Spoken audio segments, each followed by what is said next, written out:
मुख्यमंत्री जी भी आएंगे, आप सब उसमें उपस्थित हों। अपनी विधानसभा के साथियों को, मित्र मंडलियों को फोन करके बुला सकते हैं। धन्यवाद। सदन पटल पर प्रस्तुत किए जाने वाले कागजात।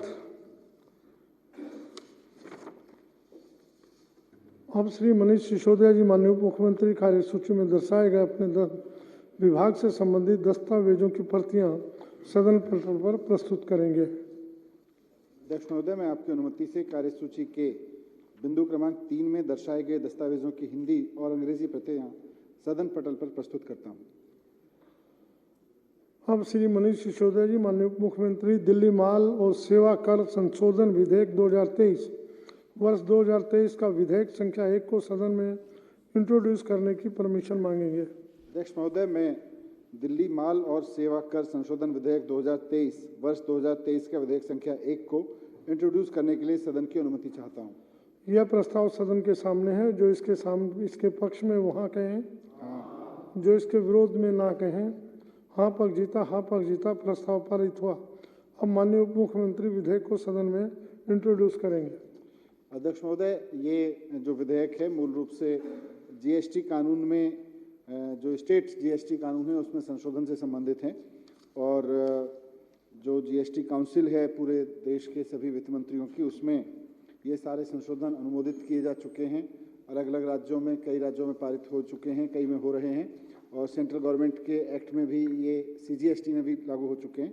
तो दिल्ली के एसजीएसटी में पूरे देश के कानून के साथ चलने के लिए अमेंडमेंट ज़रूरी हैं। ये लगभग सारे अमेंडमेंट बहुत टेक्निकल नेचर के हैं। बुक्स कीपिंग से लेके अकाउंटिंग और ट्रांसपेरेंसी और व्यापारियों की सुविधा के लिए, टैक्स पेयर की सुविधा के लिए लाए गए हैं। तो मैं सदन की अनुमति से दिल्ली माल और सेवा कर संशोधन विधेयक 2023 वर्ष 2023 का विधेयक संख्या 1 को सदन में इंट्रोड्यूस करता हूँ।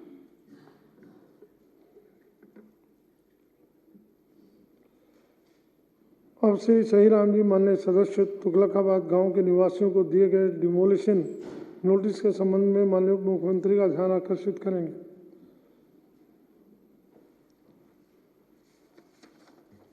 धन्यवाद अध्यक्ष जी।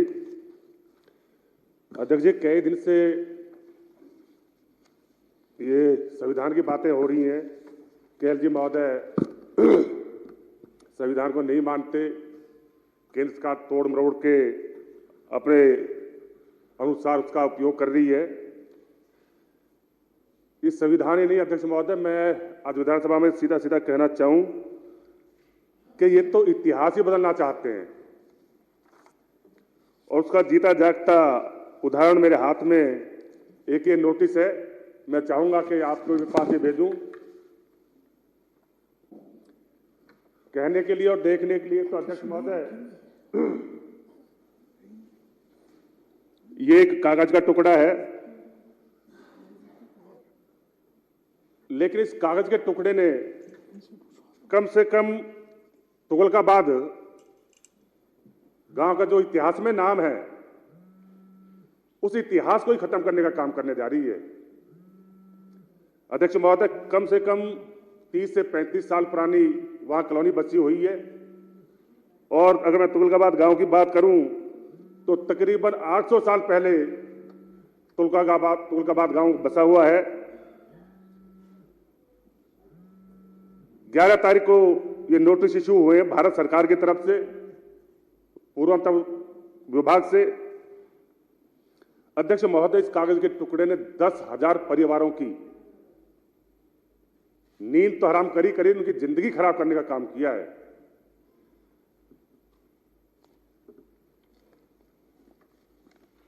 मैं सीधा सीधा कहूं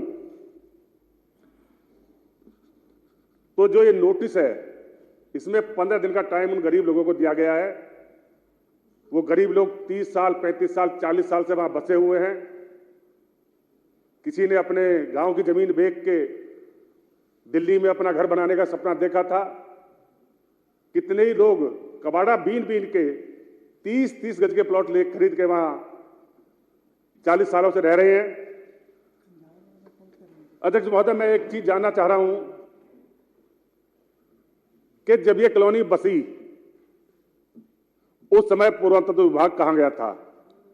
आज की तो ये कॉलोनी बची हुई नहीं है, 10,000 मकान बने हैं। आज वो कहते हैं जी कोर्ट के आदेश हैं। अध्यक्ष महोदय, मैं कोर्ट से भी ये जानना चाहूंगा कि जब ये कॉलोनी कटी उस समय जो अधिकारी यहां ड्यूटी पे थे या जो पुलिस अधिकारी वहां ड्यूटी पे थे, क्या उनके खिलाफ भी कोई कार्रवाई हुई आज तक? अध्यक्ष महोदय, मेरी जानकारी में ऐसा कोई केस नहीं है।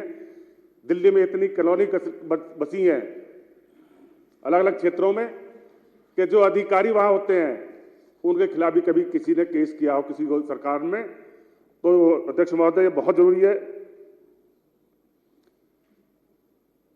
अभी कुछ दिन पहले जो वहां के भाजपा के सांसद हैं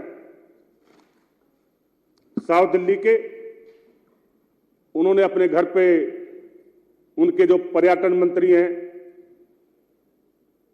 मेघवाल जी, उन्होंने अपने घर पे उनको इनवाइट किया, अपने घर पे बुलाया। अध्यक्ष महोदय, ऑन रिकॉर्ड बता रहा हूं मैं, जबकि जब वो वहां से 3 बार विधायक रहे, उनके संरक्षण में ये कॉलोनी पूरी काटी गई थी। मैं पूरा दावे के साथ आज विधानसभा में ये बात रख रहा हूं। और 90% कॉलोनी काटने में उन्हीं के परिवार का हाथ है। और मैं तो सीधा सीधा यहां कहूंगा, इतना निकम्मा और बेशरम एमपी मैंने कभी नहीं देखा, जो अपने ही गांव को, अपने ही कैबिनेट के मंत्री, पर्यटन मंत्री को बुला के अपने घर पे और ये आदेश दे कि इन सबको उठा के यहां से बाहर कर दो, सबको तोड़ फोड़ के बाहर कर दो और यहां पार्क बनाने का काम करो। अध्यक्ष महोदय, 800 साल कम नहीं होते, 800 साल पुराना वो गांव है। इतिहास में उसका नाम है। इतिहास के जब भी पन्ने पलटोगे इतिहास में उसका नाम मिलेगा। लेकिन अब पता नहीं, या तो एलजी महोदय के आदेश से दिल्ली को उजाड़ने की जो योजना है, कभी डीडीए के कहीं नोटिस मिलेंगे आपको जब से निगम चुनाव खत्म हुआ है, कहीं आपको आर्कियोलॉजिकल के चुनाव नोटिस मिलेंगे। अध्यक्ष महोदय, दिल्ली को उजाड़ने का जो प्रोपगंडा भारतीय जनता पार्टी कर रही है, ये दिल्ली के सब लोग जानते हैं। अध्यक्ष महोदय, 20,000 तो ऑन रिकॉर्ड वहां वोटर है, जिन लोगों की वोटें बनी हुई हैं, पहचान पत्र उनके पास है, आधार कार्ड उनके पास है, राशन कार्ड उनके पास है। अध्यक्ष महोदय, मैं तो इसकी घोर निंदा करता हूं। और मैं आपके माध्यम से भी चाहूंगा, अपने माननीय मुख्यमंत्री श्री अरविंद केजरीवाल के माध्यम से भी चाहूंगा कि आप केंद्र सरकार को लिखें, जो आर्कियोलॉजिकल का इनका पर्यटन मंत्री है मेघवाल जी, उसको भी आप लिखें, कम से कम ऐसी कड़कती सर्दी में अगर इन पे बिल्डोजर चलाते हुए गरीब लोग कहां जाएंगे? अध्यक्ष महोदय, अभी बच्चों के बोर्ड की एग्जाम भी होने जा रहे हैं। आज आलम यह है कि जो बच्चे एग्जाम देने जाएंगे, आज उनकी हालत ये है कि वो ठीक से पढ़ाई भी नहीं कर पा रहे। वो आगे आने वाले समय में क्या एग्जाम देंगे? क्योंकि उन्हें पता है कि इस नोटिस में 15 दिन का टाइम दिया गया है। उन्हें अच्छी तरह से पता है कि 15 दिन के बाद तुम घर से बेघर हो जाओगे। अध्यक्ष महोदय, इतनी बड़ी आबादी को घर से बेघर करने की जिम्मेवारी कौन लेगा? मैं तो आपसे निवेदन करूंगा, माननीय मुख्यमंत्री से भी निवेदन करूंगा कि वो केंद्र सरकार के पर्यटन मंत्री को लिखे, अगर इनको हटाना ही है, किसी कोर्ट के आदेश भी हैं, तो पहले इन्हें कहीं बसाने की योजना तैयार करें। क्योंकि अभी कई जगह मैंने देखा है कि हाई कोर्ट में भी आदेश हुए हैं, सुप्रीम कोर्ट ने भी आदेश किए हैं कि अगर आप किसी को कहीं से हटाने जा रहे हो तो उससे पहले उसे बसाने की योजना तैयार की जानी चाहिए। अध्यक्ष महोदय, मैं कहूं सीधे सीधे कि इसमें जितने भी प्रशासनिक अधिकारी हैं वो सब भ्रष्टाचार में लिप्त थे। क्योंकि 8 साल से मैं वहां विधायक हूं, मैंने दिल्ली जल बोर्ड के बोर करने की वहां कोशिश की, लेकिन तुरंत ही आर्कियोलॉजिकल के आदमी आ जाते हैं, पुरातत्व विभाग के, दिल्ली पुलिस के जवानों को लेके आ जाते हैं और कहते हैं कि ये आर्कियोलॉजिकल की जमीन है, यहां आप बोर नहीं कर सकते। वहां रोड बनाने की कोशिश की, ठेकेदार की लेबर को उठा के बंद कर दिया जाता है। अध्यक्ष महोदय, कई सालों से वहां बिजली के मीटर कनेक्शन नहीं दिए जा रहे। अध्यक्ष महोदय, जब हम सरकारी डिपार्टमेंट से काम नहीं करा पाते तो इन लोगों ने उस सरकारी जमीन को किस किस ने काटा। उन कॉलोनाइजर के खिलाफ एफआईआर हो और उनकी जांच हो, उनको भी सख्त से सख्त सजा मिलनी चाहिए क्योंकि उनकी लापरवाही से, उनकी गलती से आज 10,000 परिवार बेघर होने के कगार पे है। अध्यक्ष महोदय, जब जब चुनाव आते हैं तब तक ये भारत जलाओ पार्टी है, जो इनका एक ही नारा होता है कि हम आपके अनऑथराइज कॉलोनी को पास करेंगे। दूसरा नारा होता है कि जहां झुग्गी वहीं मकान। अभी आपने देखा होगा निगम चुनाव में हर झुग्गी झोपड़ी के बाहर होर्डिंग लगे हुए थे मोदी जी के, क्या भारतीय जनता पार्टी को वोट दो, जहां आपकी झुग्गी है वहीं आपको मकान बना के दिया जाएगा। मैं अपनी विधानसभा की बात करूं, अतिशी जी की विधानसभा में वो फ्लैट बने हुए हैं। चुनाव के दौरान भारतीय जनता पार्टी के जो उम्मीदवार थे वो अपनी किराए की बस करके मेरी विधानसभा से लोगों को ले जाकर दिखा रहे थे कि ये देखो, आप भारतीय जनता पार्टी को वोट दो, मोदी जी आपको यहां ये फ्लैट देंगे। अध्यक्ष महोदय, उन फ्लैटों की तो बात छोड़ो, आज एक खाली इस नोटिस के माध्यम से और इसमें यह चर्चा और है कि अगर 15 दिन में आपने अपने मकान को तोड़ के वहां से नहीं हटाया तो जो बिल्डोजर आएगा, जो फोर्स आएगी, उसका पैसा भी आप ही से लिया जाएगा। अध्यक्ष महोदय, मैं तो चाहता हूं कि जिन प्रशासनिक अधिकारियों की देखरेख में ये कॉलोनी काटी गई, सबसे पहले तो उनके खिलाफ एफआईआर हो और जिन लोगों ने इन गरीब लोगों से पैसे वसूले उनके खिलाफ भी एफआईआर होकर उनसे पैसे वसूल करके केंद्र सरकार से भी निवेदन करूंगा कि इन लोगों को बसाने का काम करे, वो जानने से पहले इनको बसाने का काम करे। अध्यक्ष महोदय, अभी मैंने देखा था जब सुबह विधानसभा शुरू हुई तो काली पगड़ी पहन के लोग आए थे, तो मैं तो उनसे यही कहूंगा कि काली पगड़ी पहनने वालों, तुम्हारा दिल भी काला है। और अगर एलजी महोदय ने और केंद्र सरकार ने तुगलकाबाद के गांव के लोगों को या कहीं झुग्गी झोपड़ी के लोगों को उजाड़ने का काम किया तो 2024 में काली पगड़े वालों, तुम्हारे दिल भी काले हैं। अगर आप लोगों ने इस तोड़फोड़ को नहीं रोका तो 2024 में तुम्हारा दिल्ली की जनता तुम्हारा मुंह भी काला करके देगी।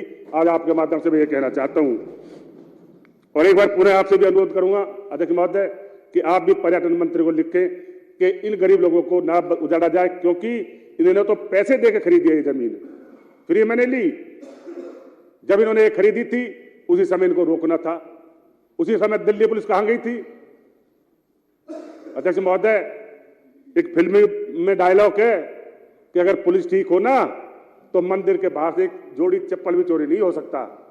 तो इसमें तो मैं ये कहूंगा जितने भी अधिकारी इसमें शामिल है उनकी जांच हो, उनके खिलाफ कार्रवाई हो। आपने इतने गंभीर मामले पे मुझे बोलने का मौका दिया, मैं आपका धन्यवाद करता हूं, आभार व्यक्त करता हूं। जय हिंद, जय भारत। राजेश गुप्ता जी।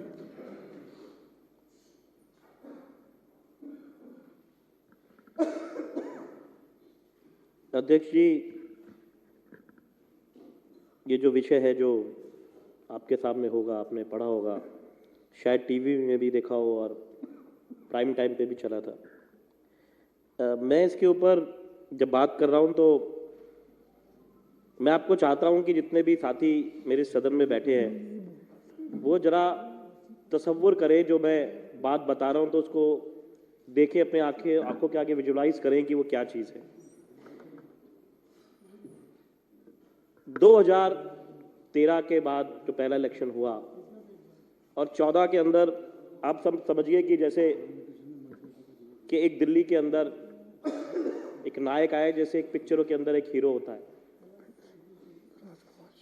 उस हीरो ने छोटी पिक्चर में तो दिखा देते हैं छोटी सी बस्ती को बदल दिया, लेकिन उस हीरो के पास में बहुत बड़ा क्षेत्र था, तो उसने अपने कुछ साथियों को, अपने छोटे भाइयों को उन क्षेत्रों में भेजा और कहा कि देखो जनता के क्या क्या दर्द हैं। बहुत सारे तो उन्हें पता थे, लेकिन और वो जानना चाहते थे कि पर्टिकुलर छोटे छोटे एरिया में क्या और तकलीफें हो सकती हैं।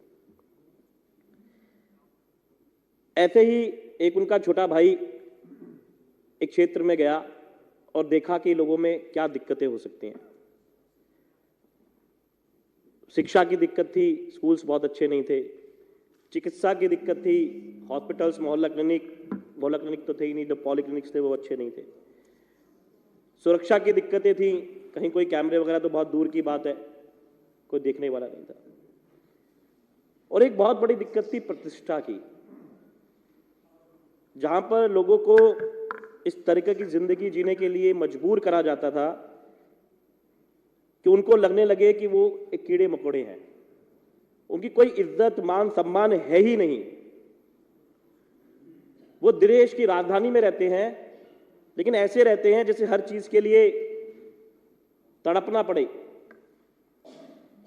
रोटी, कपड़ा और मकान, जिसके लिए कहा जाता है कि सबसे जरूरी चीज होती है एक आदमी की,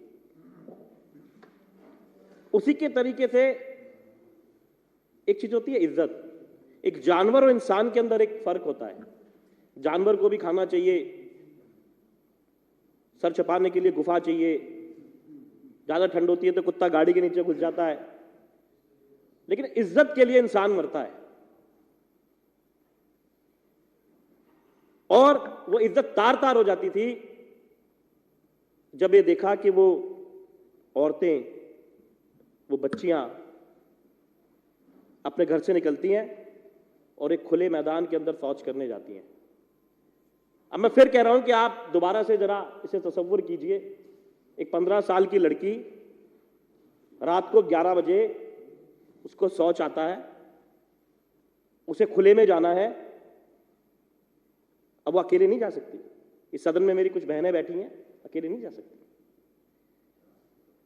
उसी झुग्गी के अंदर उसके माँ बाप रहते हैं, वो उन्हें भी नहीं उठा पाती, क्योंकि उसका बाप दिन में काम करके आया, उसकी मां किसी के बर्तन धो के आई है। वो अपनी पड़ोस में किसी को उठाती है, 2-3 सहेलियां इकट्ठी होती हैं, तब तक वो वेट कर रही है जब तक वो आएंगी। उन्हें लेके वो उस खुले मैदान में जाती हैं, साथ में एक टॉर्च चाहिए क्योंकि अंधेरा है। इतनी लाइट भी नहीं हो सकती, ज्यादा लाइट होगी तो भी दिक्कत होगी, क्योंकि उसे ऐसा काम करना है जो उसे छुप के करना है।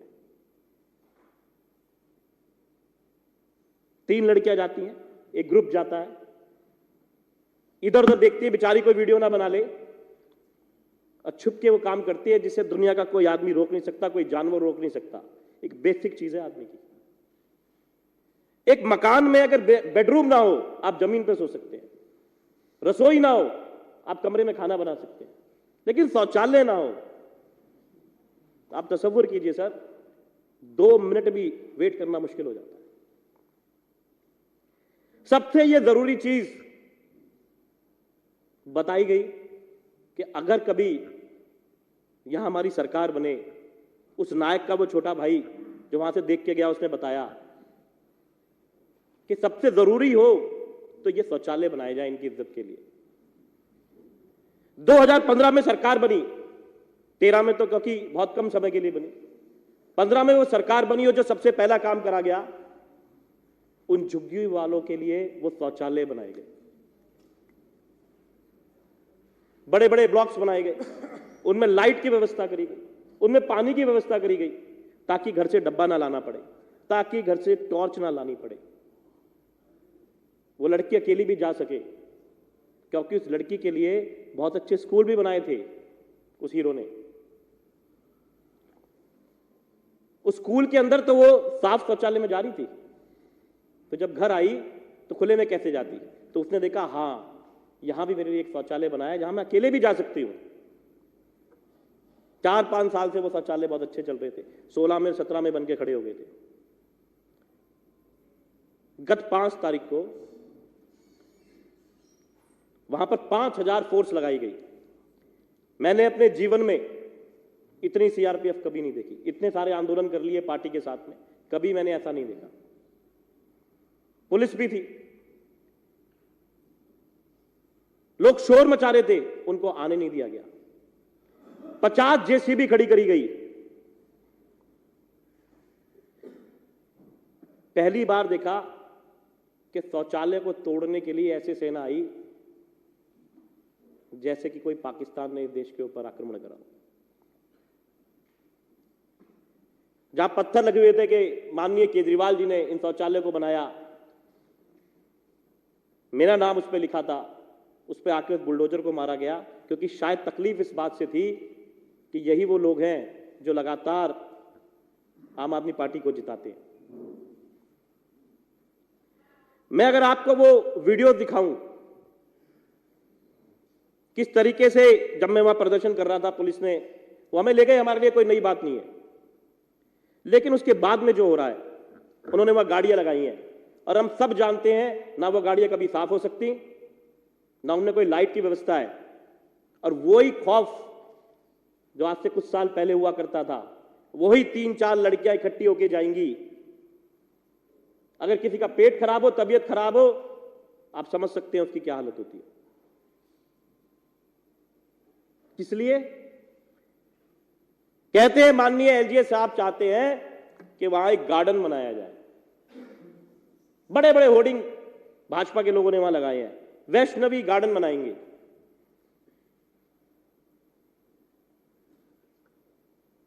शायद एक स्टार्टअप शुरू करना चाहते हैं वहां पर। गार्डन में खाद की जरूरत होती है, ताजा खाद मिलेगी उनको वहां। अरे कोई ऐसी चीज तो है नहीं कि आप रोक दो कि शौचालय तोड़ दोगे तो लोग जाएंगे नहीं, लोग तो जाएंगे। अब उस गार्डन में जाएंगे, उस खूबसूरत गार्डन में जाएंगे, खाद देंगे उनको, स्टार्टअप होगा, एक नया फ्री में स्टार्टअप शुरू हो गया।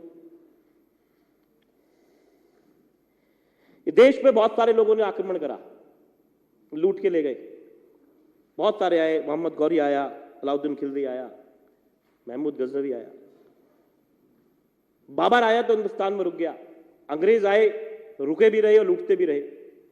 उनमें और आज की सरकारों में फर्क क्या है? फर्क यह है कि सरकार को हम चुनते हैं। जब जनता चुनती है तो कुछ उम्मीदों के साथ, कुछ सपनों के साथ चुनती है। जो पार्षद, जो विधायक, जो मंत्री, जो मुख्यमंत्री बनते हैं, उनको ये मालूम होता है कि मेरी जनता का दर्द क्या है। अरे बनाना तो दूर, आप उसे तोड़ रहे हो एक पार्क के लिए। आपको इतनी भी दर्द भी नहीं आई और शर्म भी नहीं आई। आप बहुत काम करना चाहते हो ना, आप एक बार पे आके उन झुग्गियों में घूमते जो शौचालय आपने तोड़वाए। आप आइए, मैं माननीय एलजी साहब को न्योता देता हूं, वो मेरे साथ चले, जहां घूमे, लोगों से पूछे क्या चाहते हैं। और मजेदार बात बताता हूं, उसके सामने कुछ कोठियां हैं और एक तरफ फ्लैट्स है, मैं उनको उसमें लेके चलूंगा। सर, उन कोठी वालों के घरों में बदबू आती है, वो शौचालय बन गए थे, वो बदबू बंद हो गई थी। उन फ्लैट्स वालों के घर में वो बदबू बंद हो गई थी।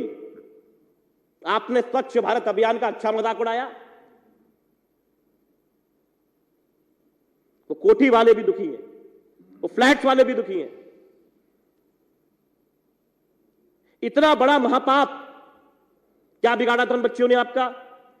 कितनी मुश्किल से कुछ लोगों को आदत पड़ी थी, ये आदत पड़ जाती है खुले में जाने की। आपने उनकी इज्जत को, मान सम्मान को तार तार करना था, आपने उनको डराना था, आपने उनको यह बताना था कि दिल्ली के अंदर एक ऐसी सरकार जो अच्छा काम कर रही है उसको रोकना है, और ऐसे नहीं तो वैसे सही। मेरा यह कहना है कि जैसे आज माननीय मुख्यमंत्री जी ने अपनी बात रखी, अगर उनको यह लगता है कि ऐसा करने से वो दिल्ली जीत लेंगे, लोकसभा जीत लेंगे, पहली बात तो ऐसा जीतना नहीं है। सिकंदर भी खाली हाथ गया था दुनिया से, कुछ नहीं लेके गया, बद्दुआ ले रहे हैं वो। और दूसरी बात ये, माननीय मुख्यमंत्री जी अभी यहां नहीं है, लेकिन ये सारे विधायक बैठे हैं उनके, दिल्ली जीतना तो बहुत दूर की बात है साहब। जो 8 ये बैठे थे ना सुबह, ये भी वापस हम जीतेंगे, हम आपको दिखाएंगे, ये भी वापस आएंगी। क्योंकि दिल्ली की जनता के जो आंसू निकले हैं, जो लड़कियां वहां रोती हैं, मैं चाहता हूं कि आप एक ऐसा सेशन बुलाएं जिसमें मैं वो वीडियो सारी चलाऊं यहां पर, आप देखिए वो बच्चियां क्या कह रही हैं, और वो एलजी साहब तक पहुंचे। और ओपन में एक सेशन हो, जो लोग देखे, जनता देखे, मीडिया आए और उनके कानों तक एक बात जाए। प्रधानमंत्री जी को भेजें आप वो वीडियो कि स्वच्छ भारत अभियान ये है आपका। लोकसभा के स्पीकर को भेजें आप, चलिए आप कंक्लूड सुप्रीम कोर्ट में भेजें आप कि देश के अंदर प्रजातंत्र का ये मजाक बनाया जा रहा है। आप कंक्लूड करिए प्लीज, कंक्लूड। मेरी आपसे प्रार्थना है, क्योंकि ये एक नॉर्मल टॉपिक नहीं है, आप इस बात का संज्ञान लें और दिल्ली, हिंदुस्तान की जितनी बड़ी बड़ी संस्थाएं हैं जो प्रजातंत्र के पिलर्स हैं, सुप्रीम कोर्ट, मीडिया, लोकसभा, जहां भी आप भेज सकते हैं, इसे भेजें और जो मखौल एलजी साहब ने दिल्ली की जनता का उड़ाया है वो सबके सामने आए। आपने बोलने का मौका दिया, बहुत बहुत धन्यवाद। श्री नरेश यादव जी।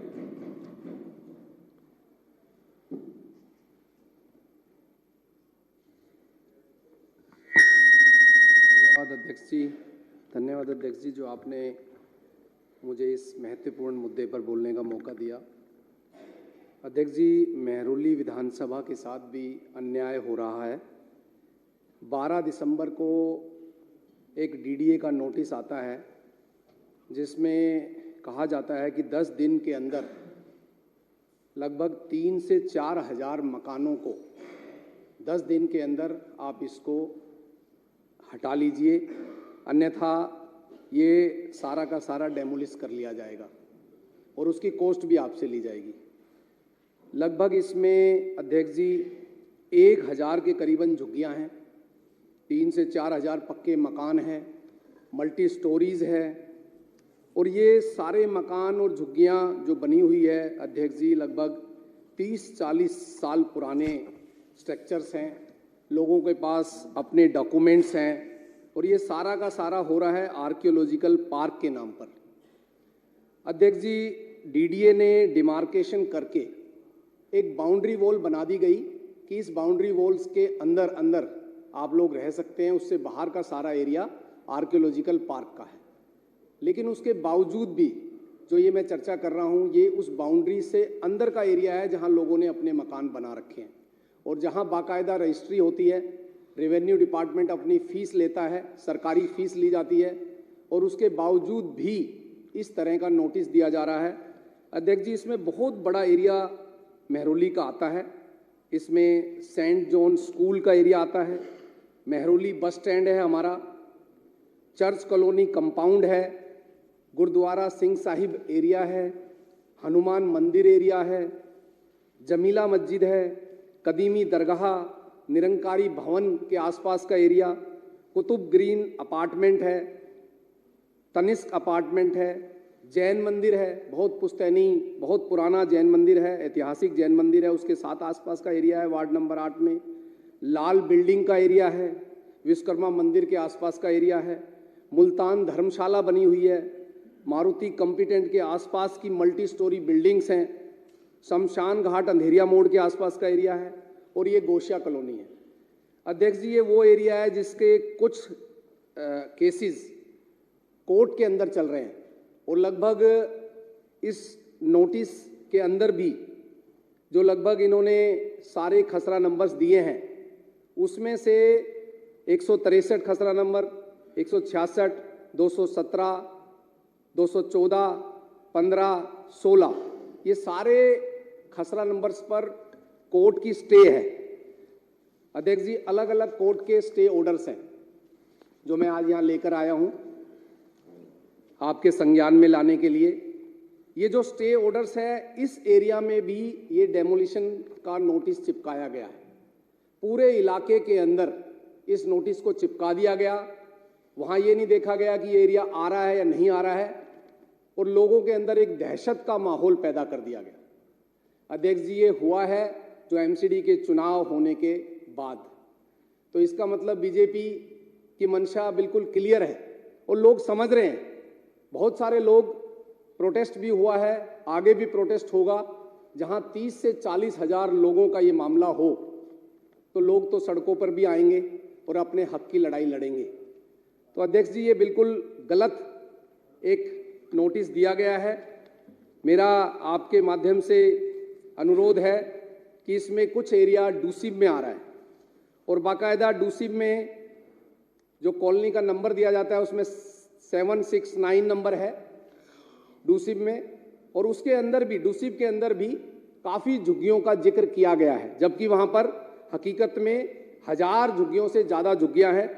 इसके अलावा अध्यक्ष जी, इसके कुछ केसेस इंटेक के थ्रू दिल्ली हाई कोर्ट में चल रहे हैं, जो कि दिल्ली वक्फ बोर्ड के तहत वो लैंड आती है।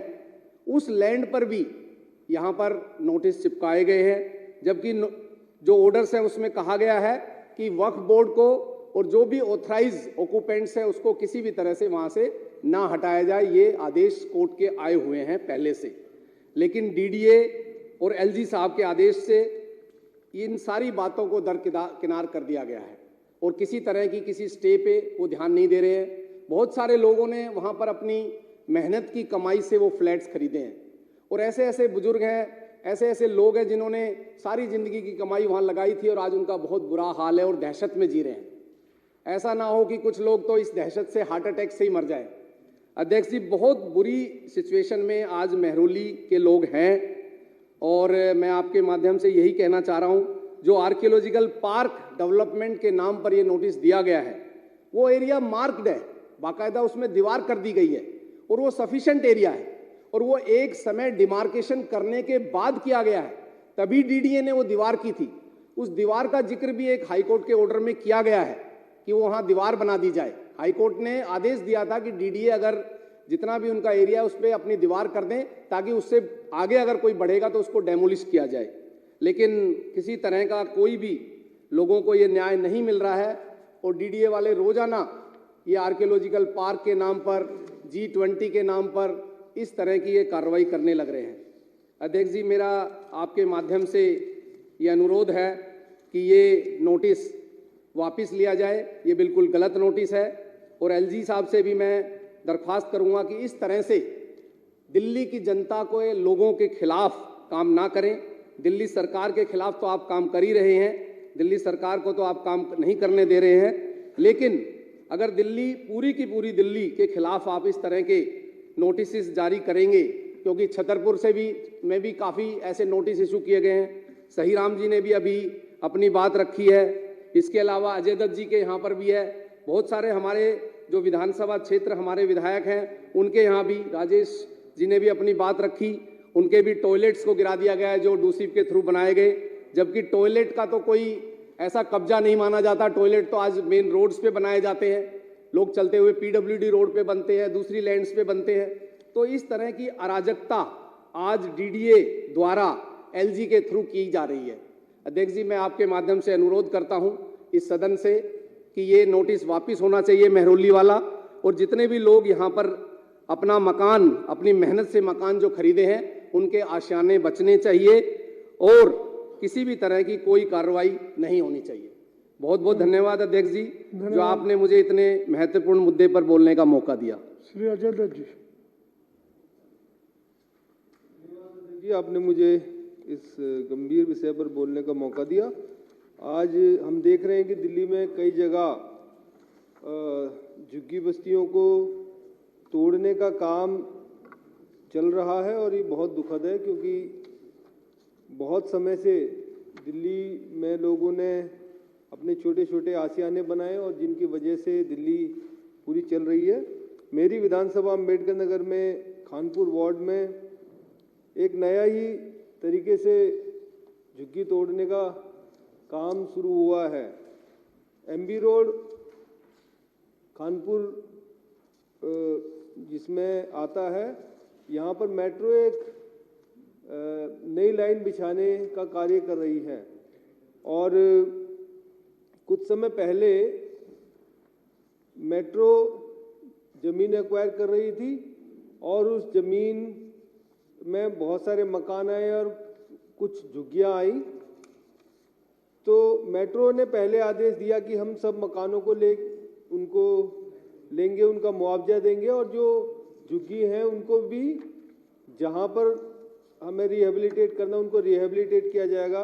कुछ झुग्गियों वालों ने अपने भरण पोषण के लिए छोटे छोटे उसमें किसी ने छोटी सी दुकान लगा ली, किसी ने रेहड़ी लगा ली, किसी ने अपना कुछ लगा के अपना भरण पोषण भी वो वहीं से कर रहे हैं। तो मेट्रो ने ये आश्वासन दिया था, ये लिखित में है कि हम इन झुग्गी वालों को भी रिहेबिलिटेट करेंगे और इनको झुग्गी देंगे या इनको दुकान बना के देंगे। तो ये सब चुनाव से पहले की प्रक्रिया थी। चुनाव के बाद सडनली झुग्गी वालों को नोटिस आता है कि ये जमीन डूसिब को दे दी गई है और डूसिब से यकायक एक नोटिस सब दुकानों सब झुग्गियों पे लग जाता है कि ये तोड़ी जाएंगी और इसका कोई मुआवजा नहीं दिया जाएगा। मैंने इसके बारे में पूर्व में जो सीईओ थे के महेश जी, उनसे बात करने की कोशिश की। वो किसी कारणवश इस पे एक्शन नहीं ले पाए और इसी बीच क्योंकि ये काम जल्दी होना था, झुग्गियों को रोकना था, तो झुग्गी वाले सब मिलकर कोर्ट गए और कोर्ट ने निर्णय लिया कि ये अभी स्टे कर रहे हैं, इसको हम तफ्तीश से देखेंगे। तो अभी उन झुग्गियों पे स्टे लगा हुआ है। उसके बाद मैं अभी जो डूसिब की सीईओ हैं गरिमा गुप्ता जी, उनसे मिला, उनके सारे स्टाफ से बात हुई और अब ये निकल के आ रहा है कि डूसिब शायद इस पे कुछ काम करे। लेकिन इसमें एक अजीब सा पेच सर्वे टीम ने, मेट्रो की सर्वे टीम ने फंसा दिया है कि क्योंकि यहाँ पर झुग्गी वाले कुछ कमर्शियल एक्टिविटीज़ करते थे, अपना भरण पोषण के लिए उन्होंने कोई रेहड़ी लगा रखी थी या कोई चाय की दुकान खोल रखी थी, तो ये कमर्शलाइज प्लेस है, जबकि झुग्गी में कमर्शलाइज प्लेस हो ही नहीं सकता। और इसी तथ्य को लेके डूसिब के लोग कह रहे हैं कि जी ये कमर्शलाइज है और डूसिब कह रहा है कि हमारी कुछ पॉलिसी अभी इसमें क्लियर नहीं है। तो मैं आपके माध्यम से पहले तो मेट्रो से ये कहना चाहता हूं कि जब आपने लिखित में ये दिया है कि ये झुग्गियां, इन झुग्गियों को तोड़ने से पहले आप झुग्गी वासियों को रिहेबिलिटेट किया जाएगा, तो ये हो। और दूसरा कि अगर ये डूसिब के पास जाए तो मैं दिल्ली सरकार से भी ये कहना चाहूँगा कि दिल्ली सरकार उनको पहले रिहेबिलिटेट करे, उसके बाद ही कोई कार्रवाई हो, क्योंकि ये लोग ये झुग्गियाँ मेरे जन्म से पहले की वहाँ बसी हुई हैं और इतनी बड़ी तादाद में अगर हम झुग्गी वासियों को तोड़ेंगे तो मुझे लगता है कि ये मेट्रो ने वहाँ से ट्रांसफ़र करके क्यों किया, कहीं ये कोई सोची समझी साजिश तो नहीं है। जहाँ भी पूरी दिल्ली के अंदर या पूरे देश में मेट्रो अगर अपनी लाइन डालती है तो वो चाहे झुग्गी हो, चाहे मकान हो, चाहे दुकान हो, उनको रिहेबिलिटेशन करने की जिम्मेदारी मेट्रो की है।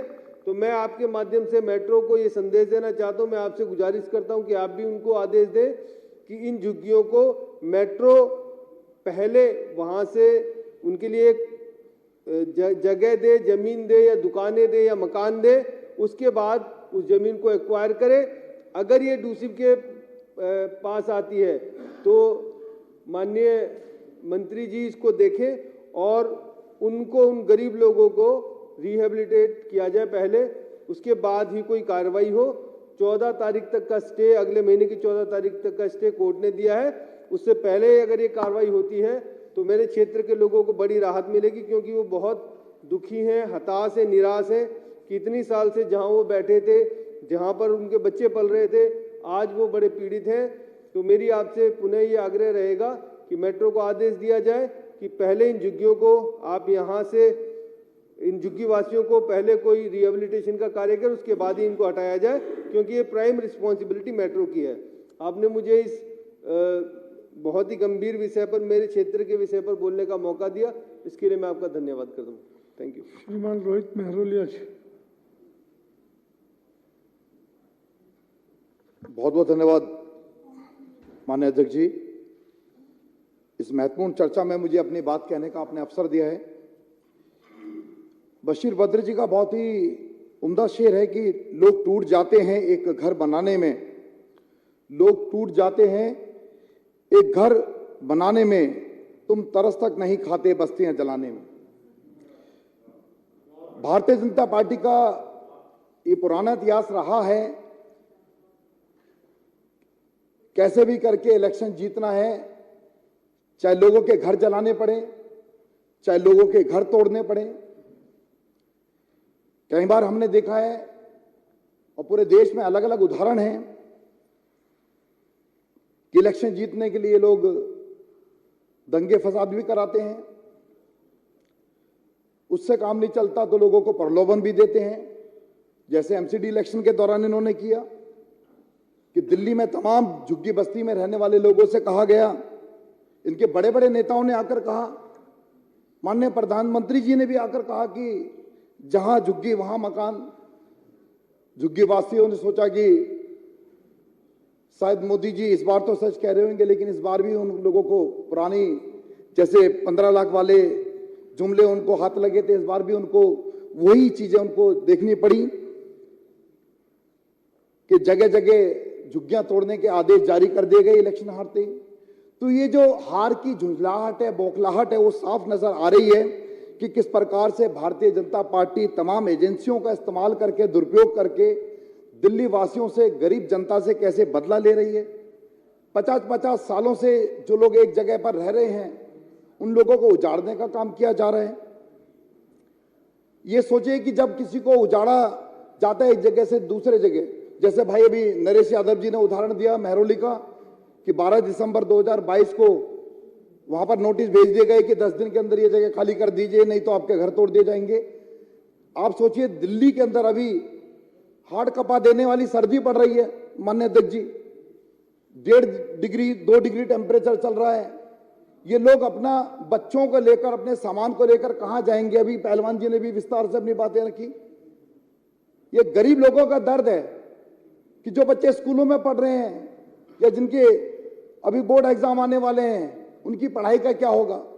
बगैर सोचे समझे बस लोगों को उजाड़ना है इनको अपनी गंदी राजनीति को साधने के लिए। माननीय अध्यक्ष जी, अभी पिछले सत्र के अंदर मुझे मौका मिला था इसी विषय पे बोलने का और मैंने धन्यवाद ज्ञापित कराया था माननीय मुख्यमंत्री अरविंद केजरीवाल जी को कि उन्होंने अधिकारियों के साथ में मीटिंग भी की थी इस विषय को लेकर कि जहां झुग्गी वहां मकान की, जो गरीब आदमी की जहां पर झुग्गी है वहीं पर उसको मकान बनाकर दिए जाने चाहिए। आदेश माननीय मुख्यमंत्री जी ने जारी किया, जिसके लिए मैंने उनको धन्यवाद भी दिया था। और इस योजना के तहत दिल्ली के अंदर दिल्ली सरकार ने लगभग 47,511 छोटे घर बनाने के लिए आदेश दिए थे और बाद में केंद्र सरकार ने आदेश को पलटते हुए affordable rental housing scheme in पर थोप दी गई कि जो माननीय मुख्यमंत्री जी चाह रहे थे कि दिल्ली के अंदर जो झुग्गी जहां पर उसको वहां पर मकान दिया जाए, इन्होंने कह दिया कि इसको इस तरह नहीं देंगे। और आज खासतौर से जहां देखा जा रहा है कि जो डीडीए, हर जगह जहां पर डीडीए की जमीन है, डीडीए का नाम अभी तक लोग जानते थे दिल्ली डेवलपमेंट अथॉरिटी के नाम से, लेकिन आज इसकी परिभाषा बदल रही है। अब ये बदलकर दिल्ली डराव अथॉरिटी बन गई है। दिल्ली वासियों में डर और आतंक के भय का पर्याय बन गया है डीडीए। आज लोगों को उजाड़ा जा रहा है। तो मैं यही कहना चाहूंगा। और एक चीज और है, अभी मैं एक ट्वीट देख रहा था माननीय अध्यक्ष जी कि जिसमें हरदीप सिंह पुरी साहब ने ट्वीट किया था और हिंदी में लिखा हुआ है, जहां झुग्गी वहीं मकान। इन्होंने ये ट्वीट किया था 2/11/2022 को। तो ये मैं पूछना चाहता हूं कि ये इनकी करनी और कथनी में कितना बड़ा अंतर क्यों है कि ये लोगों को लगातार उजाड़ने में लगे हुए हैं। और मैं इसका एक जीवंत उदाहरण मैं आपको बताना चाहूंगा माननीय अध्यक्ष जी, जो मैंने पहले भी बताया था कि मैं भी एक ऐसी कॉलोनी से आता हूं दिल्ली के अंदर, लगभग 45-46 ऐसी रिसेटलमेंट कॉलोनी त्रिलोकपुरी जैसी, जहां का मैं नेतृत्व करता हूं। 1976 में कॉलोनी बसाई गई थी। हमारे परिवार ने वो दंश झेला है कि आनंद फानंद में वहां से उठाकर हमारे को नई दिल्ली के इलाके से उठाकर वहां भेज दिया गया था खुले आसमान के नीचे। हमारे परिवार ने आज तक चर्चा, हमारे परिवार में हमारी माँ आज तक उसकी आंखें भर आती हैं वो अपने परेशानियां बताते हुए कि किस प्रकार से। तो जब एक परिवार को एक जगह से उठाकर दूसरी जगह उसको विस्थापित किया जाता है तो सालों नहीं दशकों लग जाते हैं उनको संभलने में। बच्चों की पढ़ाई का हर्जाना होता है।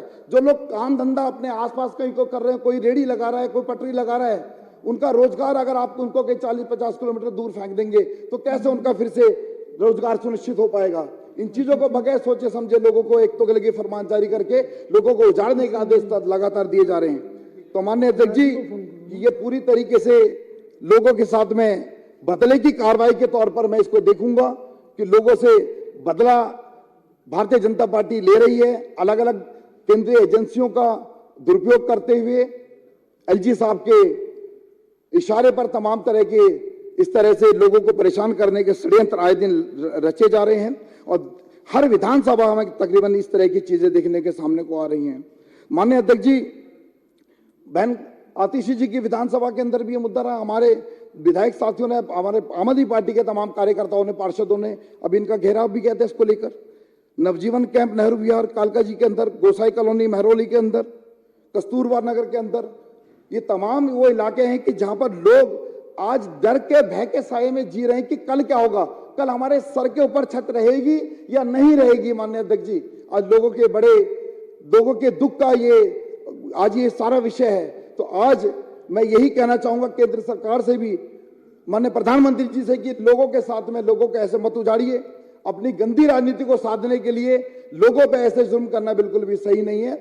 और मैं एक अपनी लिखी हुई कुछ पंक्तियां यहां शेयर आप लोगों के बीच में करना चाहूंगा, उसके बाद मैं अपनी वाणी को विराम दूंगा। कि अब लोगों को पता लग गया है कि भारतीय जनता पार्टी के लोग झूठे और मक्कार लोग हैं, इनकी बातों पे किसी भी तरह से भरोसा नहीं किया जा सकता है। तो मैंने कुछ पंक्तियां लिखी थी कि तेरे वादों पे एतबार करूं तो कैसे करूं, तेरे वादों पे एतबार करूं तो कैसे करूं, तेरे हर वादों को जुमलों में बदलते देखा है, चाल चरित्र चेहरे की बात करने वालों को रोज नए सांचों में ढलते देखा है।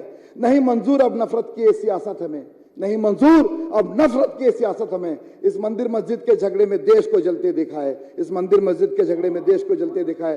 तो आज बहुत ही दुख का विषय है और मैं यही कहूंगा कि ये लोगों को नहीं उजाड़ा जाना चाहिए। लोगों की तमाम बुनियादी सुविधाओं के और पर जिस प्रकार से माननीय मुख्यमंत्री अरविंद केजरीवाल जी के नेतृत्व में सरकार काम कर रही है, अच्छी शिक्षा, बेहतर स्वास्थ्य और लोगों को एक सम्मानजनक जीवन देने के लिए दिल्ली सरकार जो काम कर रही है, उसी प्रकार से केंद्र सरकार को भी ये सोचना चाहिए कि गरीबों के अस्मिता के साथ में खिलवाड़ ना करें। धन्यवाद, बहुत बहुत शुक्रिया। अखिलेश प्रदीप त्रिपाठी जी। धन्यवाद अध्यक्ष जी, आपने इस विषय पर बोलने का मुझे अवसर दिया। मैं अभी अपने पूर्व के साथियों को सुन रहा था, चाहे राजेश जी हों, चाहे नरेश जी हों, महरौलिया जी अपने दुख व्यक्त कर रहे थे। भारतीय जनता पार्टी ने इस तरीके के बेशर्मी का हद कर दिया, संवेदनशीलता इतनी मर गई है उनकी कि इस तरीके का निर्णय ले रहे हैं कि उन्हें ये भी नहीं याद आ रहा है कि किन्हीं जनता के पास उनको जाना है। कहीं पे शौचालय तोड़ने का काम कर रहे हैं, कहीं पे 40-40 साल से झुग्गियां बसी हैं, उन झुग्गियों को तोड़ने का, उजाड़ने का काम कर रहे हैं। असल बात में ये जो कार्य कर रही है भारतीय जनता पार्टी के इशारे पे जी साहब कर रहे हैं, ये एमसीडी के इलेक्शन में हार का जुझलाट है उनका। मुझे याद है जब 2015 में सरकार बनी हमारी, तो दिल्ली के हर झुग्गी बस्तियों में शौचालय की बहुत कमी थी। मुझे शहरी आश्रय सुधार बोर्ड में डायरेक्टर बनाया गया। मुझे याद है कि आदरणीय अरविंद केजरीवाल जी के नेतृत्व में 18,000 शौचालय के यूनिट बनाए गए और उन्हीं शौचालयों के यूनिट के रूप में वजीरपुर में भी शौचालय बनाए गए, मॉडल टाउन विधानसभा में बनाए गए। मुझे याद है ऐसे ऐसे जगह जहां पुलिस के बहुत बड़े बड़े अफसर रहते हैं, new police line NPL colony हमारे यहाँ, वहाँ पर मेन रोड पर झुग्गी थी और एक भी शौचालय नहीं था। राजेश जी जैसा बता रहे थे कि लोग मजबूरी में बाहर शौचालय शौच जाते हैं, किसी को शौक नहीं है, शौचालय ही नहीं थे, कहाँ जाते लोग। महिलाएं रोड के किनारे बैठती थीं, लोग गाड़ियां लेके आते थे और उनको मजबूरी में फिर उठ जाना पड़ता था, गाड़ी चली जाती थी फिर बैठ जाते थे लोग। और इतनी गंदगी होती थी कि लोगों को पता चल जाता था कि आजादपुर के आसपास कहीं पे आ गए हम लोग कहते थे बहुत गंदे लोग हैं लोग, ये लोग बहुत गंदे हैं, लोग टॉयलेट सड़क पे कर देते हैं। लोग गंदे नहीं थे अध्यक्ष जी, सरकारें गंदी थी, जिनकी सोच गंदी थी उन लोगों को शौच जाने के लिए कोई सुविधाएं मुहैया नहीं कराई थी। आदरणीय अरविंद केजरीवाल जी ने इस बात को सोचा हम लोगों ने, जब इस बात को रखा कि पर्याप्त शौचालय की व्यवस्था होना चाहिए ताकि ओपन में शौच जाने के लिए किसी को मजबूर ना होना पड़े। ओपन में शौच को बंद करने के लिए 20,000 से ज़्यादा शौचालय ब्लॉक बनाए गए और आज एलजी साहब को एक अलग से भूत सवार हो गया है। वो मोहम्मद बिन तुगलक के एक दूसरे अवतार पैदा हो गए देश में, जिनको कभी कभी दौरा पड़ता था, उनको जो भी दौरा पड़ जाता था उसको फरमान के रूप में जारी कर देते थे। अब एलजी साहब को दौरा जारी हो गया है कि एमसीडी के इलेक्शन में हार गए हैं और उसका बदला कैसे लेना है। बोले शौचालय तोड़ दो। बोले शौचालय तोड़ के क्या करोगे? बोले पार्क बनाएंगे। बोले कमाल है। अध्यक्ष जी, ये शौचालय जब बनाए गए थे तो डीडीए से बाकायदा परमिशन लिए गए थे। ये जगह डीडीए से अलॉट हुआ था, उसके लिए सरकार ने धन खर्च किया था, टेंडर हुआ और टेंडर के बाद वो शानदार शौचालय बनाए गए और लोग उसमें जाते हैं, निःशुल्क जाते हैं, कोई पैसा नहीं लगता, साफ सफाई की व्यवस्था होती है। महिलाओं को उनके गरिमा के अनुरूप उनके मान सम्मान को बढ़ाने के लिए शौचालय बनाए गए कि वो जाएं, उनको अपमान का सामना न करना पड़े। लेकिन ना इनको बच्चों का, ना बच्चियों का, ना महिलाओं का, ना बुजुर्गों का किसी का ख्याल नहीं है, इसीलिए ये कर रहे हैं ऐसा। और इतने शौचालय बनाने से लोग बड़े खुश थे, झुग्गी झोपड़ी के लोग, और नहीं तो और तमाम शौचालयों से अभी बहुत सारे रिकमेंडेशंस आए हैं कि और सारे शौचालय बनने चाहिए। जहां और शौचालय बनने की बात हो, जो शौचालय बने बना बनाए को तोड़ने की बात कर रहे हैं। मैं कहता हूं एलजी साहब, ऐसे वोट नहीं देंगे आपको लोग। हम 100 मोहल्ला क्लिनिक बना रहे हैं। अरे आपको 100 का, आपके केंद्र के सरकार को अपने भाजपा के अकाउंट से कहिए वो 1000 बनाए, जनता आपको चुन लेगी। अरे काम का कंपटीशन करना है तो स्वस्थ कंपटीशन करिए। हम 500 स्कूल बना रहे हैं, आप 5000 स्कूल बना दीजिए, आपके पास पैसे बहुत है। हम 100 अस्पताल बनाने, आप 1000 अस्पताल बना दीजिए दिल्ली में, आपको रोका कौन है? लेकिन कह रहे नहीं, हम बनाएंगे नहीं, जो बने हैं उसको तोड़ने का काम करेंगे। तो घबराइए नहीं, आएंगे 2024 में, आपको भी तोड़ने का काम ये जनता के लोग करेंगे। ये झुग्गी झोपड़ी वालों से क्या दुश्मनी है भाई आपकी? इन झुग्गी झोपड़ी वालों के बच्चों के पढ़ाई के लिए इस शिक्षकों को ट्रेनिंग पे भेजा जा रहा है, उससे दुश्मनी है, उसको फाइल को रोक देंगे आप। सरकारी अस्पतालों में ओपीडी के काउंटर चल रहे हैं, उस काउंटर को बंद करने का काम कर देंगे आप, ताकि अस्पताल बंद हो जाए। जल बोर्ड में उनके लिए पानी की व्यवस्था हो रही है पूरे दिल्ली में, यमुना को साफ करने का काम हो रहा है, आप कह रहे हैं उसके लिए बजट रोक देंगे अधिकारियों से कह करके। लोगों को स्वस्थ करने के लिए योगा के क्लासेस चलाए जा रहे हैं, माननीय मुख्यमंत्री जी चला रहे थे, आप कह रहे नहीं लोगों को स्वस्थ नहीं रहने देंगे, योगा बंद करो। योगा बंद कर दिया आपने। क्या चल रहा है दिल्ली में? मोहम्मद बिन तुगलक पैदा हो गए, जब मन करता है तब जागते हैं, सुबह सुबह उनको भूत सवार हो जाता है। आज शौचालय तोड़ दो जी, पार्क बना देंगे। आर्कियोलॉजिकल पार्क बना दो जी, वहां पर झुग्गी झोपड़ी वालों को हटा दो। कंक्लूड करिए प्लीज। माननीय अध्यक्ष जी, बड़े दुख के साथ कहना पड़ रहा है कि आज भारतीय जनता पार्टी के जाल में फंस करके जो एलजी साहब काम कर रहे हैं, उस पर कहीं ना कहीं रोक लगना चाहिए। मैं कुछ पंक्तियां कहना चाह रहा हूं इनके इस जुर्म पर कि किस तरीके का जुर्म जनता के ऊपर एलजी साहब ढा रहे हैं, लोग चुप नहीं होंगे। आज एक एक दिल्ली का झुग्गी झोपड़ी का लोग, एक एक गरीब लोग कह रहा है कि सियासत की कुर्सी हिलनी चाहिए, ये भारतीय जनता पार्टी के सियासत की कुर्सी हिलनी चाहिए। जो काबिल नहीं उनसे कुर्सी छीननी चाहिए, जो काबिल नहीं उनसे कुर्सी छीननी चाहिए। कानून दे नहीं तो हम देंगे, लेकिन जुल्म करने वालों को सजा मिलनी चाहिए, जुल्म करने वालों को सजा मिलनी चाहिए। अध्यक्ष जी, इन लोगों को रोकने का काम ये सदन करे, आपके माध्यम से ये मेरा निवेदन है। इन गरीब लोगों पर जो मार पड़ रही है, इनको रोकने का काम आप करें। बहुत बहुत धन्यवाद।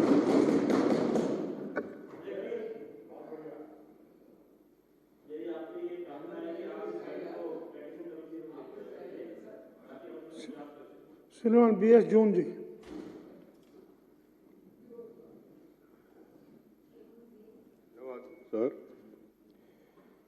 सर जो झुग्गी क्लस्टर्स हैं इन पर डिमोलिशन की तलवार हर वक्त लटकती रहती है, चाहे DDA की लैंड पे हो, चाहे फॉरेस्ट की लैंड पे हो, चाहे ASI की लैंड पे हो। कोर्ट्स का व्यूज बड़ा क्लियर है कि जब तक आप रिहेबिलिटेशन पैकेज लेके नहीं आएंगे किसी को डिस्टर्ब नहीं करेंगे, लेकिन फिर भी हर 15-10 दिन बाद एक नोटिस आ जाता है। पता नहीं क्यों नहीं ये लोग कोर्ट के स्टे ऑर्डर्स को भी कॉग्निजेंस क्यों नहीं ले रहे। क्लियरली अभी यूके उत्तराखंड के केस में शायद वो हल्द्वानी या पीलीभीत का केस था जहां 60-65 साल से कॉलोनी बसी हुई थी। रेलवे वालों की रिक्वेस्ट पे सुप्रीम कोर्ट ने रेलवे की रिक्वेस्ट पे उसको डिमोलिश करने का पूरे गांव के गांव को पूरी बस्ती को उजाड़ने का ऑर्डर हुआ, तो सुप्रीम कोर्ट ने यही कहा नहीं, जब तक आप इनको रिहेबिलिटेट नहीं करेंगे किसी को डिस्टर्ब नहीं किया जाएगा। तो जितने भी ये नोटिस आ रहे हैं अथॉरिटीज़ को, जो भी कंसर्न अथॉरिटीज़ है उनको सुप्रीम कोर्ट की इन गाइडलाइंस या ऑर्डर्स या इंस्ट्रक्शंस का कॉग्निजेंस लेना चाहिए। आंख मीच के विंटर सीजन में एटलीस्ट ऐसे नोटिस इशू नहीं होने चाहिए, लेकिन आजकल ऐसा हो गया कि सुप्रीम कोर्ट की भी कोई नहीं सुनता है, रूल्स रेगुलेशंस की बात कोई नहीं करता है। मेरी विधानसभा में सर मोस्टली जो कैंप्स हैं वो फॉरेस्ट लैंड पे हैं। जैसे नरेश भाई ने बताया, फॉरेस्ट वालों ने उनको फेंसिंग करके चारों तरफ से स्क्वीज कर दिया। उन्होंने सिर्फ एक रास्ता छोड़ दिया, वहाँ पर दिल्ली जल बोर्ड के पानी के टैंकर भी जाते थे, वहाँ पर डोसिप की गाड़ियाँ जाती, टॉयलेट क्लीन करने के लिए जाती थी। आज ना तो वहाँ टॉयलेट क्लीन करने के लिए डोसिप की गाड़ियाँ जा सकती हैं, ना दिल्ली जल बोर्ड के टैंकर पानी सप्लाई करने जा सकते हैं, क्योंकि और कोई आउटलेट और कोई आउटवे है ही नहीं। और झुग्गियों के जो रास्ते हैं वो 2-2.5-3 फुट से ज़्यादा नहीं होते, तो ये नहीं कि एक पोर्शन से एंटर करके और रियर पोर्शन में ये टैंकर या गाड़ियाँ पहुँच गए, तो बहुत बड़ी दिक्कत है। गंदगी में वो लोग रह रहे हैं, एक नारकीय जीवन ये लोग व्यतीत कर रहे हैं। मैंने फॉरेस्ट डिपार्टमेंट को कई चिट्ठी लिखी कि आप एटलीस्ट डूसिप की गाड़ियों को अंदर जाने दो, एक गेट लगा दो। बेशक आप फेंसिंग करो, आप एनक्रोचमेंट, हम नहीं कहते एनक्रोचमेंट बढ़नी चाहिए, आप फेंसिंग करके गेट लगा दो ताकि डूसिप की गाड़ी क्लीन करने के लिए जा सके और वाटर टैंकर जो उनको पानी सप्लाई करने के लिए जा सके। क्योंकि कोर्ट्स की डायरेक्शंस हैं कि जब तक वो लोग वहाँ बैठे हुए हैं उनको बेसिक फैसिलिटीज़, एमिनिटीज़ देना सरकार का काम है, लेकिन शायद फॉरेस्ट डिपार्टमेंट उसके लिए भी आज तैयार नहीं है। डेली उनको एक नोटिस पकड़ा जाते हैं कि हम आपका झुग्गियों को डिमोलिश करेंगे। अब जब टॉयलेट्स में पानी नहीं पहुँचेगा, टॉयलेट्स क्लीन नहीं होंगे, तो वहाँ स्टिंकिंग पोजीशन हो गई है, बदबू आ रही है, बीमारी फैल सकती है। मैंने मंत्री जी को भी 2 बार चिट्ठी लिखी कि भाई इनको कहा जाए फॉरेस्ट डिपार्टमेंट को कि कम से कम इन जो एसेंशियल सर्विसेज हैं इनको तो अलाउ करो, डूसिप की गाड़ियां जाने दो ताकि वो टॉयलेट्स क्लीन हो सके और वाटर के टैंकर जो अंदर जा सके, लेकिन ये लोग मानने के लिए तैयार नहीं। सर जितना भी जो फेंसिंग के अंदर का एरिया है उसमें ना तो कोई भी एक्टिविटीज ये लोग करने नहीं देते, चाहे DDA हो, चाहे फॉरेस्ट हो, चाहे ASI हो। जो गलियां बनी थी, जो नालियां बनी थी, वो पिछले 5-10 साल पहले बनी थी, उनको रिपेयर करने भी नहीं देते। अब वो लोग कहाँ जाएं? और दिल्ली में जितनी भी झुग्गियाँ हैं, तकरीबन हर कॉन्स्टिट्यूएंसी में झुग्गी हैं, इनको सिर्फ एक्सप्लॉइट करने के सिवा आज तक किसी पार्टी ने कुछ नहीं किया। इनको उम्मीद जगी थी आम आदमी पार्टी से, टॉयलेट बनवाए, इनके लिए गलियाँ बनवाई, इनके लिए नालियाँ बनवाई, लेकिन अब दूसरी पार्टी जैसे LG साहब हैं या दूसरे जो भी लोग हैं वो ये कोशिश कर रहे हैं कि इनको कोई फैसिलिटीज, एमिनिटीज देने की कोशिश ना की जाए और ना दी जाए, ताकि ये लोग आम आदमी पार्टी से हट के दोबारा से कहीं और शिफ्ट हो जाएं। और ये इस चुनाव में भी पीछे जो MCD का चुनाव आया था इसमें कोशिश की गई थी, तो ये बहुत ही दुर्भाग्यपूर्ण बात है।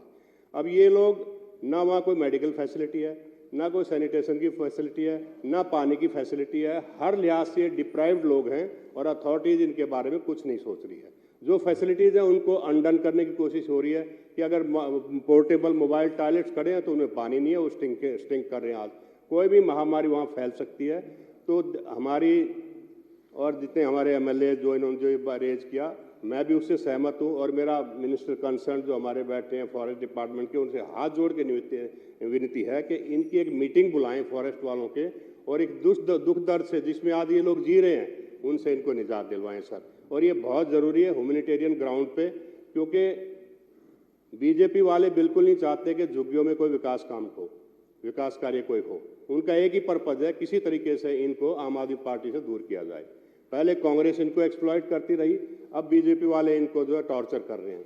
तो मेरा आपके माध्यम से यही अनुरोध है कि इनकी कंडीशंस पे, इनकी प्लाइट पे प्लीज कुछ ना कुछ सोचा जाए, ताकि इनकी जो दयनीय स्थिति है उसमें कुछ सुधार आए और इनका जो एरिया है वो रहने के लायक बन सके। बहुत बहुत धन्यवाद सर। श्रीमान शिवचरण गोयल जी।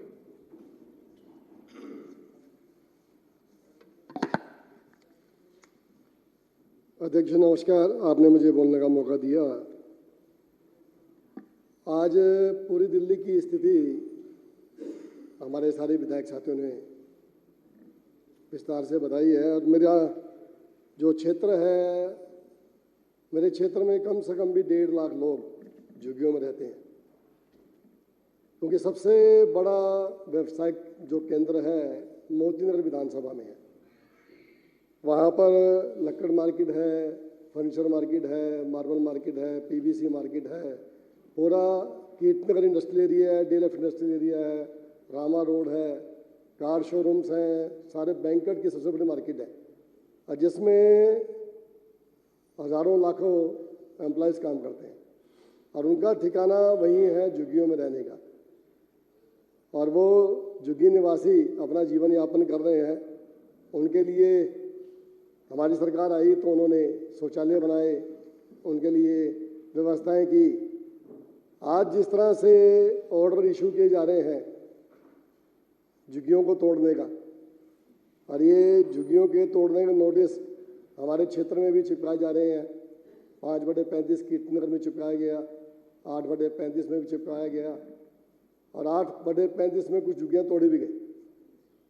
तो ये आज डर का माहौल हर झुग्गी वासी के अंदर है और आज उनको लगता है कि इन सर्दियों में जिस तरह से शौचालय तोड़े गए वजीरपुर के अंदर, और मेरे यहाँ पर 11 सीटों का निर्माण हुआ शौचालयों का, तो आप उससे पहले आप समझें कि उससे पहले क्या स्थिति होती होगी एक झुग्गी वासियों की।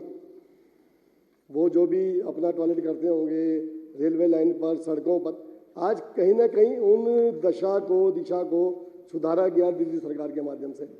उनके लिए स्कूल बनाए गए, उनको बढ़िया सुविधाएं दी गई ताकि वो अपना जीवन यापन ढंग से कर सकें।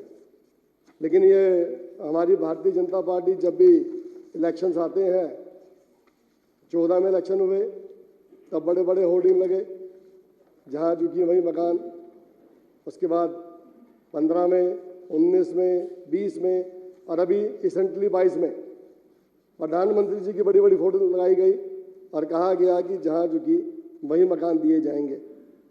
लेकिन एमसीडी जाने का इतना इनको दर्द हो रहा है कि अपने वायदे इन्होंने, हर वायदे को उन्होंने चुनावी वादा किया और हर वायदे को उन्होंने जुटवाया और जो भी आज तक कहा है आज तक चुनावी वादा बन के रह गया।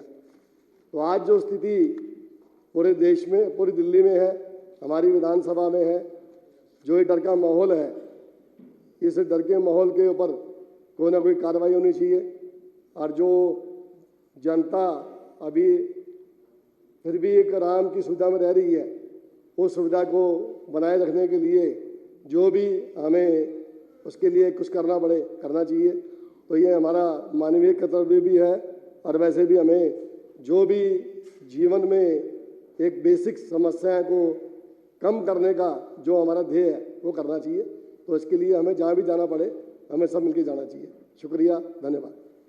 आतिश जी।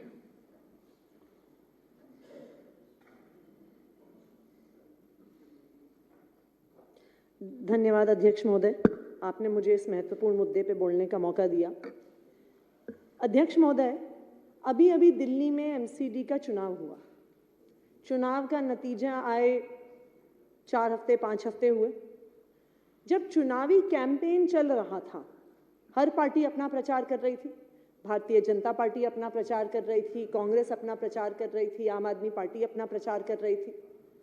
हर पार्टी ने कुछ वादे किए कि अगर हम चुनाव जीतते हैं, अगर आप हमें वोट देते हो तो हम आपके लिए स्कूल बनाएंगे, अस्पताल बनाएंगे, मकान बनाएंगे, दिल्ली को साफ करेंगे। भारतीय जनता पार्टी ने चुनाव के दौरान एमसीडी चुनाव के कैंपेन में दिल्ली के हर हिस्से में जाके जो सबसे बड़ा वादा किया, और हमारे बहुत सारे विधायक साथी यहाँ पे बैठे हैं, उनके भी इलाकों में आके भारतीय जनता पार्टी के नेताओं ने एक सबसे बड़ा वादा किया कि जहां पर झुग्गी है वहीं पर मकान देंगे। भारतीय जनता पार्टी के नेता, मेरी ही विधानसभा में कुछ इन सीटू रिहैबिलिटेशन के फ्लैट्स बने, पूरी दिल्ली भर से बसें भर भर के वहां पर लोगों को लाया गया, दिखाया गया कि ऐसे मकान भारतीय जनता पार्टी झुग्गी में रहने वालों को देगी और जहां पर झुग्गी है वहीं पर मकान देगी। ये नवंबर की बात होगी जब एमसीडी के चुनाव का प्रचार चल रहा था। 4 दिसंबर को वोट पड़े, 7 दिसंबर को नतीजे आए। जैसे ही एमसीडी चुनाव के नतीजे आए, आने वाले कुछ ही हफ्तों में भारतीय जनता पार्टी के वादे का झूठ पूरी दिल्ली के सामने आ गया, उनके झूठ का पर्दाफाश हो गया। एक जगह नहीं, 2 जगह नहीं, 3 जगह नहीं, दिल्ली में अनेकों जगह मकान देना तो बहुत दूर की बात है, झुग्गियों पर बुलडोजर चलाने का नोटिस लगने लग गया। दिसंबर के महीने से लगने लग गया। मेरी अपनी विधानसभा क्षेत्र में, जहां पे दिल्ली भर से लोगों को लेकर आए कि तुम्हें ऐसे फ्लैट देंगे, उन फ्लैट से 500 मीटर की दूरी पर जो झुग्गियां हैं, और बहुत बड़ी बड़ी झुग्गियां हैं, नवजीवन कैंप और नेहरू कैंप के नाम से, जहां पे 50,000 से ज्यादा लोग रहते हैं, उन फ्लैटों से 500 मीटर दूर जो झुग्गियां हैं, उनके सामने नोटिस लगा दिया गया कि तुम्हें नरेला में फेंक देंगे और तुम्हारी झुग्गी पे बुलडोजर चला देंगे। 1 महीना नहीं हुआ चुनाव का नतीजा है। जब वहां के स्थानीय लोगों ने यह मुद्दा उठाया, जब हमने ये मुद्दा उठाया, तब भारतीय जनता पार्टी के सांसद रमेश बिधूड़ी जी आए, एक महापंचायत करके उन्होंने वहां की जनता को सरासर झूठ बोला और बोला कि नहीं नहीं, हमने नहीं लगाया, नोटिस गलती से लग गया होगा, किसी अफसर ने लगा दिया होगा, ऐसा कोई निर्णय नहीं है सरकार का। उनके भी झूठ का पर्दाफाश हो गया जब उनकी ही डीडीए ने 2 दिन बाद फिर से नया नोटिस लगा दिया कि इन झुग्गियों को नरेला भेजा जा रहा है और यहां पे बुलडोजर चलाया जा रहा है। कुछ दिन बाद हमने देखना शुरू किया, मैंने और विधायकों से बात करी, तब पता चला कि ऐसा ही नोटिस मेहरौली में लग गया है, और मेहरौली में जो नोटिस लगा उसमें तो साफ साफ लिख दिया कि 10 दिन के अंदर इन झुग्गियों पे बुलडोजर चलाया जाएगा। फिर ये खबर आई तुगलकाबाद की, हमारे माननीय विधायक सही राम जी भी बैठे हैं। तुगलकाबाद गांव पर भी केंद्र सरकार के पुरातत्व विभाग ने नोटिस लगा दिया कि 10 दिन में झुग्गियों पर बुलडोजर चलाया जाएगा। और हमारे नेता विपक्ष यहाँ पे मौजूद नहीं है, मैं उनको भी दिखाती कि उनकी अपनी विधानसभा क्षेत्र में भी उनकी अपनी ही पार्टी द्वारा शासित डीडीए ने कल सुभाष कैंप पे नोटिस लगाया है कि वहां पर भी बुलडोजर चलाया जाएगा।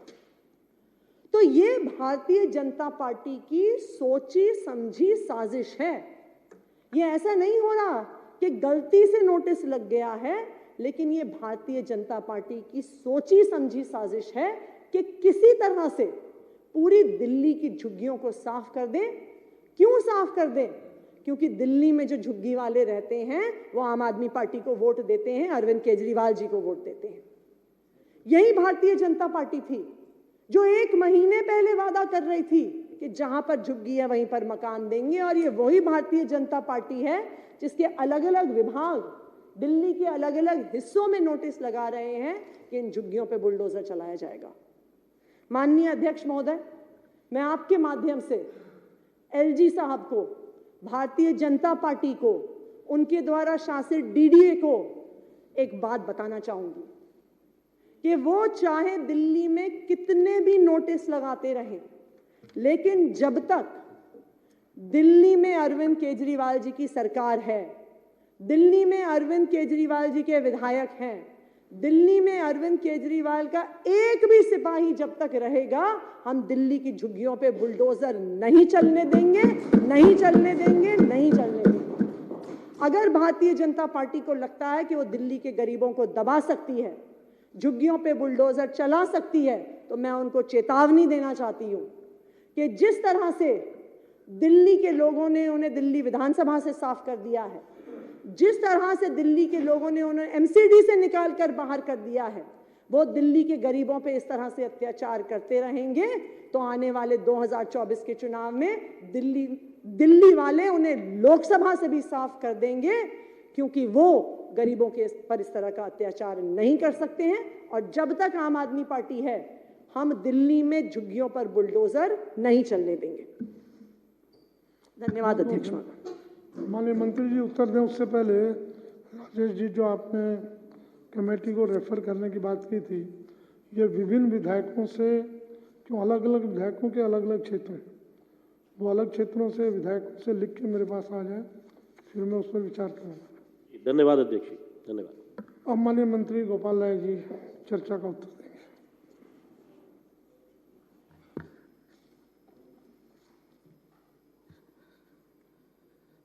माननीय अध्यक्ष महोदय, सदन बहुत ही महत्वपूर्ण बिंदु पे चर्चा कर रहा है, क्योंकि जब से मनुष्य धरती पर पैदा हुआ, चाहे वो दुनिया के किसी कोने में हो, सभी धर्मों से सबसे बड़ा धर्म इंसानियत का धर्म है। दिल्ली के अंदर बड़ी बड़ी गगनचुंबी अट्टालिकाएं भी हैं, लेकिन ये भी सच है कि दिल्ली के उन गगनचुंबी अट्टालिकाओं के लोगों की जिंदगी को संचालित करने वाले लोग आजादी के 75 साल बाद भी झुग्गियों में एक अमानवीय जीवन जीने के लिए आज भी मजबूर हैं। दिल्ली के अंदर झुग्गियों में अलग अलग विधानसभा क्षेत्रों में अलग अलग इलाकों में जो लोग रहते हैं, वो खुशी से नहीं रहते हैं। अध्यक्ष जी, 75 साल बाद जब यह भारत, हमारा देश आजादी के 75वें वर्षगांठ मना रहा है, जो भी विभाग, जो भी अधिकारी, जो भी पार्टी, जो भी नेता इस बात को सोच रहे हैं कि दिल्ली के अंदर से झुग्गियों का सफाया कर देंगे, वो झुग्गियां नहीं है, उसमें इंसान रहते हैं, जिंदा इंसान। उनको इस बात को सोचना बहुत ही जरूरी है कि आखिर आजादी के 75 साल बाद भी हम भारत के बेटे बेटियों को इस लायक भी क्यों नहीं बना पाए, उनको झुग्गी में रहने की जरूरत ना पड़े। दिल्ली के अंदर जब से आम आदमी पार्टी की सरकार बनी, 1900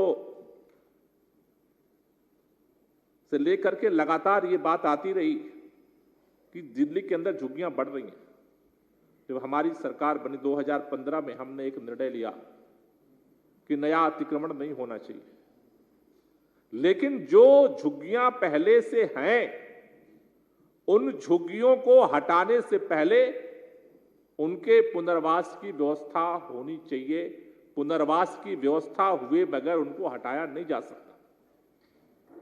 लेकिन सरकार, दिल्ली की सरकार, दिल्ली के 2 करोड़ लोगों से चुनी हुई सरकार, जब दिल्ली के लेफ्टिनेंट गवर्नर को देश के संविधान से फर्क नहीं पड़ता, जब दिल्ली के लेफ्टिनेंट गवर्नर और लेफ्टिनेंट गवर्नर नहीं है अध्यक्ष महोदय, मैं तो कई बार भ्रम में पड़ जाता हूं कि लेफ्टिनेंट गवर्नर भाजपा के प्रवक्ता है या भाजपा लेफ्टिनेंट गवर्नर की प्रवक्ता है, समझ में नहीं आता है। जो काम भारतीय जनता पार्टी जनता की अदालत में जाकर के नहीं कर पाती है, वो लेफ्टिनेंट गवर्नर के पीछे छुप करके वार करती है।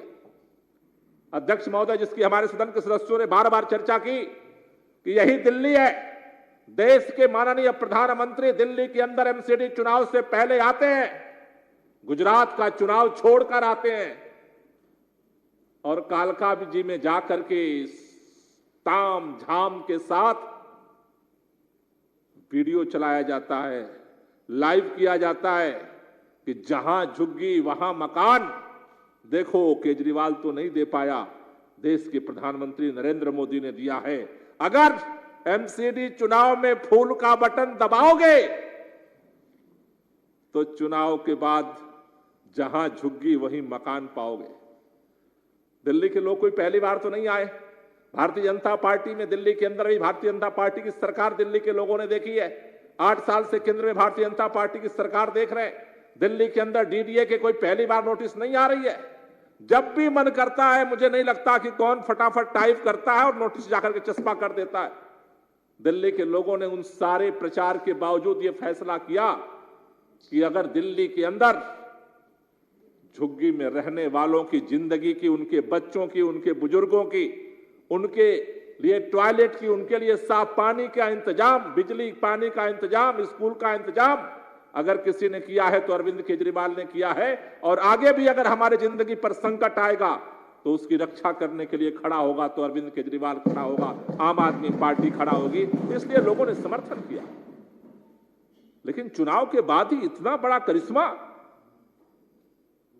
कि आप पूरे दिल्ली को रौंदने की तैयारी कर रहे हैं।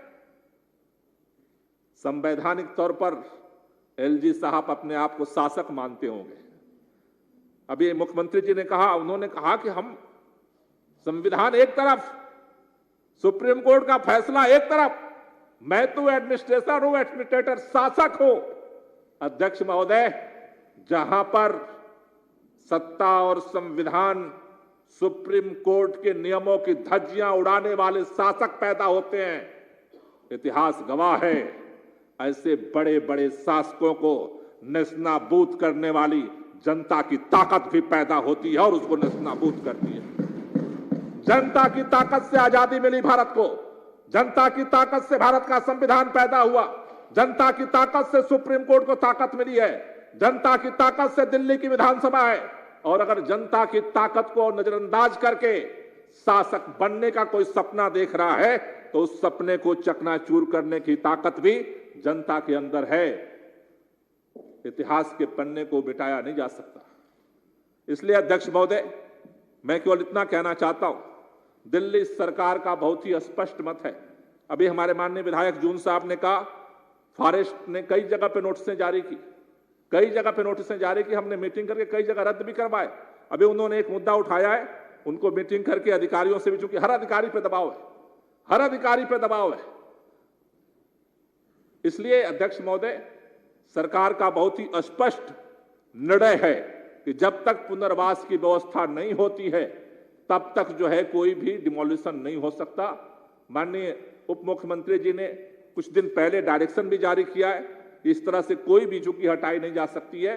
मैं केवल 2 ही बात कहना चाहता हूं, संवैधानिक तौर पर जो सरकार के पास अधिकार है, संवैधानिक तरह से हम जनता के साथ खड़े होंगे और जहां कानून और शक्ति का दायरा शासकों के अहंकार में छोटे पड़ने लगेंगे, ये आम आदमी की बटालियन है, पूरी ताकत से सड़क पर उनके साथ लड़ करके, जाड़े का मौसम हो या गर्मी फर्क नहीं पड़ता, अगर तुम्हारे पास बुलडोजर है चलाने के लिए तो आम आदमी पार्टी के पास सीना है उसके सामने खड़ा करने के लिए।